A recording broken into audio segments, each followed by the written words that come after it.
देश में one nation one election को लेकर झारखंड के राजनीतिक गलियारों में चर्चा तेज हो गई है। केंद्र सरकार ने वन नेशन वन इलेक्शन के लिए एक कमेटी गठित की है, जो पूर्व राष्ट्रपति रामनाथ कोविंद की अध्यक्षता में काम करेगी।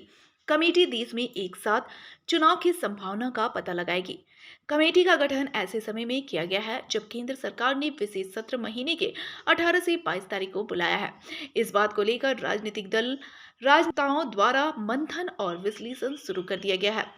झारखंड मुक्ति मोर्चा ने सरकार के इस नीति का जमकर विरोध किया। पार्टी के महासचिव सुप्रियो भट्टाचार्य ने कहा कि क्रूर शासन भाजपा करना चाहती है। अब सत्ता हाथ में है तो संविधान के खिलाफ क्षेत्रीय पार्टी को समाप्त करना चाहती है। वहीं कांग्रेस ने भी इस नीति का विरोध किया है। प्रदेश अध्यक्ष राजेश ठाकुर ने कहा कि केंद्र संविधान को ताक पर रखकर नीतियां बना रही है। वर्तमान में केंद्र में महंगाई, बेरोजगारी जैसे कई अहम मुद्दे हैं जिस पर सरकार की नजर नहीं है। हम इन सभी का विरोध करते हैं। लेकिन नेशनल इश्यूज और एस्पिरेशन एकदम अलग होता है और स्टेट का जो डेमोग्राफिकल जो कंपोजिशन होता है, खासकर हमारे स्टेट का, उसमें तो लोगों की चाहते उम्मीदें एकदम एक दूसरे से अलग है। कोल्हान प्रमंडल का टोपोलॉजी डेमोग्राफी पलामू प्रमंडल से एकदम अलग है। संथाल परगना का जो टोपोलॉजी है, डेमोग्राफी है, वो उत्तरी छोटानागपुर से अलग है। तो इसलिए बेटर यही है कि स्टेट रिप्रेजेंटेशन का, और ये तो आप लोग सबको ही जानते हैं, 1952 से लेकर 67 तक तो वन नेशन वन इलेक्शन होता ही था।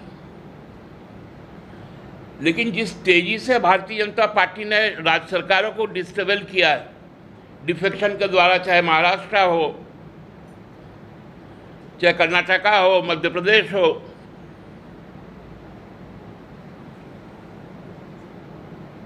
पैसे के बल पर सरकार को तोड़कर अपनी सरकार बना लेना। इसलिए तो मैंने कहा कि वो टर्म्स ऑफ रेफरेंस में यदि आप जाएंगे तो वो तो इतना भयावह है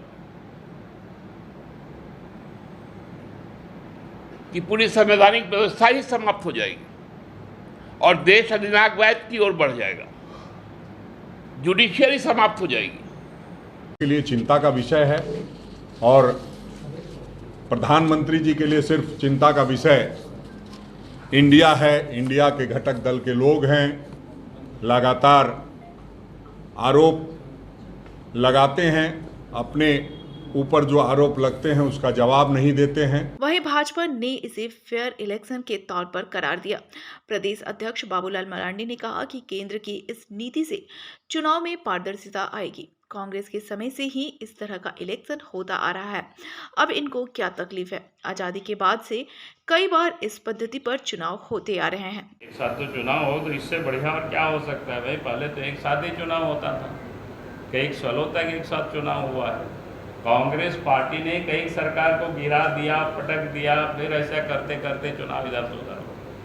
नहीं तो पहले तो 52 से लेकर के हमको लगता है लगभग 67 तक करीब साथ में चुनाव हुआ।